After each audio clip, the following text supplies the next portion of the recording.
We'll have a second round, and I want to start with Ms. Brengel. You mentioned in your testimony concerns about reservation systems and additional fees in terms of impact on equity, and those, we want everyone to be able to visit national parks. Could you expand on that concern and how we balance a reservation system which seems to work in many cases with the danger of excluding people from the park experience? Sure. I think when you hear about the visitation in many of the popular parks that do assess or have fee systems, that visitation is still growing. So fees are not a deterrent for people to come into parks.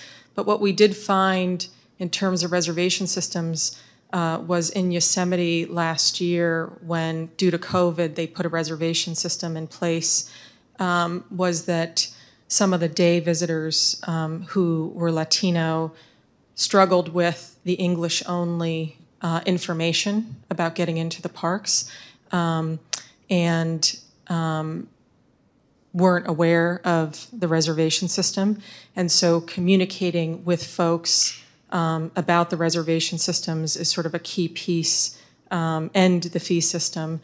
But our concern is the families who are coming in who are low income, whether it is a deterrent for them to come into a park and buy an America the Beautiful pass or a day pass or a week pass because of the fees. And I just don't think it's been thoroughly studied within the park system what is deterring certain low-income visitors from parks. And so I think, as Mike was just talking about, the social science, they're small teams. We need to add to the social science teams and make sure that we're taking a look and actually surveying people as to what is deterring them from coming into parks and if fees are playing a role in it. Thank you. I think the result of what you're saying is more study is necessary to examine unintended consequences, Yeah. particularly with regard to equity. Mr. Reynolds, I'm very interested in the technological aspects of this. One possibility, we talked about adding to the program a kind of Waze component where you could immediately check and see what the congestion situation is. Another piece would be to have I have an app on my phone called Around Me, that if I type in restaurant, it'll show me all the restaurants within a few miles.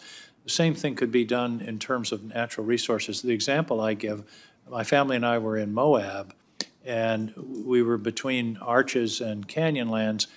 We went to a diner, and the wait staff said, "Oh, you got to go to Dead Horse Point State Park," which is adjacent. Yeah. And we wouldn't have, except for that coincidence, we wouldn't have known about it. So I also think about, as an antidote to this congestion problem, making people aware of other cultural, historic, and scenic assets in the area through your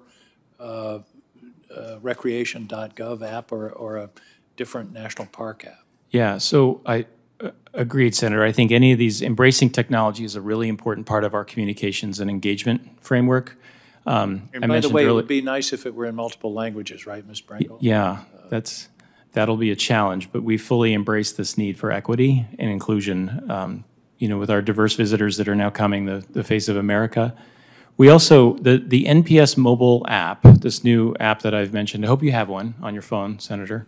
It's fun to use, but it's going to integrate across the platforms that we do have now, like recreation.gov, and it has, I think, the seeds for much of what you're asking us about. But we would love to sit down with who you would suggest or your staff to talk through more about what we can do to expand on this idea.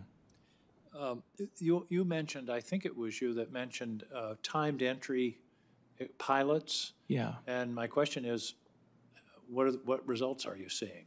In other words, I assume what that means is you can go to going to the Sun Road at 10 a.m. or at 3 p.m. or you schedule a time ahead. Is that what you're referring to? Not quite, Senator. More what the pilots are before we've made final decisions, and Glacier would be the perfect example of that. The Going to the Sun Road program right now is a pilot. So I'm trying to say this in a sense of good news for those that are critical of it right now, because we're learning as we go. We are trying to respond to what looked and has become a very, very busy summer with more limited staff. And so the pilot did help us to manage, but we're also learning daily how to best to tweak things. Rocky Mountain's in a second summer of piloting, and Superintendent Seidels there has adjusted a lot of things based on what they've learned over time. So some things we've learned is the hour of the day could be adjusted to perhaps allow more folks that are local, as Mr. Gartland was speaking of, to be able to get into the park at a more reasonable hour because they learned that maybe the visitation patterns weren't as full as they thought in certain parking lots. Or likewise, they learned that perhaps in that park there is a certain road corridor that's extremely popular. You can probably imagine, and so they have focused an effort around that area by freeing, and then that lets people be a little more free in the rest of the park. So those are the kind of lessons that we learned through these pilots. And then we're able to tweak before we've made something official, right, in government plan. Mr. Snyder, I take it Superintendent Snyder, I take it you're finding that the new system at Cadillac is in fact working with a minimum of irritation or resistance. Is that accurate? Yeah, it's working very well. We printed over 200,000 of these cards to help get the word out about the system, which is really, really important. We want visitors to know about it when they show up. We don't want visitors showing up and saying, "What do you mean I need a reservation?"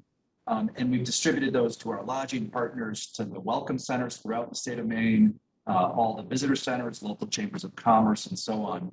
When you make a lodging reservation around here, many of the hotels will send you an email saying, "Don't forget to get your Acadia reservations, and here's how to do it," with a link to the recreation.gov website.